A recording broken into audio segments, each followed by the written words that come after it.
আগে আমরা সুনামগঞ্জ জেলার মানে যিনি আমাদের সম্মানিত জেলা প্রশাসক আছেন এবং যিনি পুলিশ সুপার মহোদয় আছেন, আমরা দুজনের সাথে কথা বলেছি এনসিপির প্রতিনিধি দলের পক্ষ থেকে। আমরা স্পষ্ট করে একটা জিনিস বলেছি যে আমরা এই সুনামগঞ্জ জেলায় যারা জুলাই এবং তার পূর্বে বিভিন্ন ধরনের অন্যায় অপকর্ম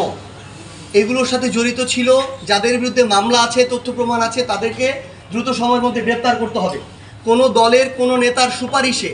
কোনো নিরপরাধ মানুষকেও যেন হয়রানি না করা হয়, আবার কোনো অপরাধীও যেন পার পেয়ে না যায়।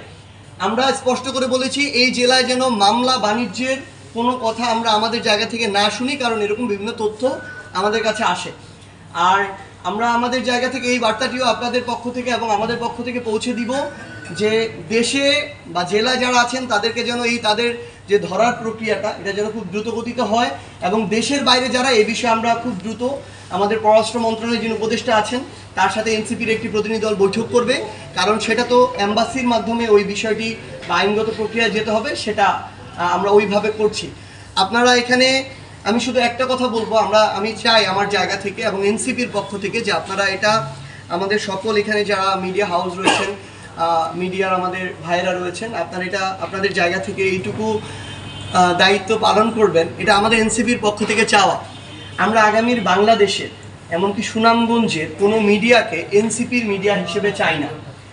আমরা কোনো মিডিয়াকে কোনো দলের মিডিয়া হিসেবেও চাই না, না বিএনপি, না জামায়াতের, না এনসিপি, কোনো দলের না। আমরা আপনাদেরকে অনুরোধ করব আপনারা এই স্ট্রাগলটা করেন।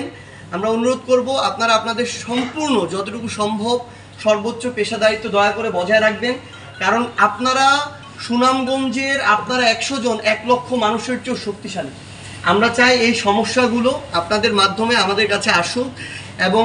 আপনাদের এই যে কাজটা আমরা জানি আপনাদের এটা আমরা অলরেডি কথা বলছি, আপনাদের বেতন নিয়ে কিংবা আপনাদের সুযোগ সুবিধা নিয়ে, আপনারা যে লাইফটা স্ট্রাগল করেন, আপনাদের যে অনিশ্চয়তা, কোনো এই যে অর্থনৈতিক নিরাপত্তার যে অভাব আপনাদের জায়গায়, এগুলো নিয়ে আমরা কাজ করছি, কথা বলছি, কিন্তু আমরা অনুরোধ করব যে আপনারা এই সঠিক তথ্যগুলো আপনাদের মাধ্যমে এই আমাদের মিডিয়ার মাধ্যমে পুরো বাংলাদেশের সামনে নিয়ে আসবেন। আপনাদের যে কোনো প্রয়োজনে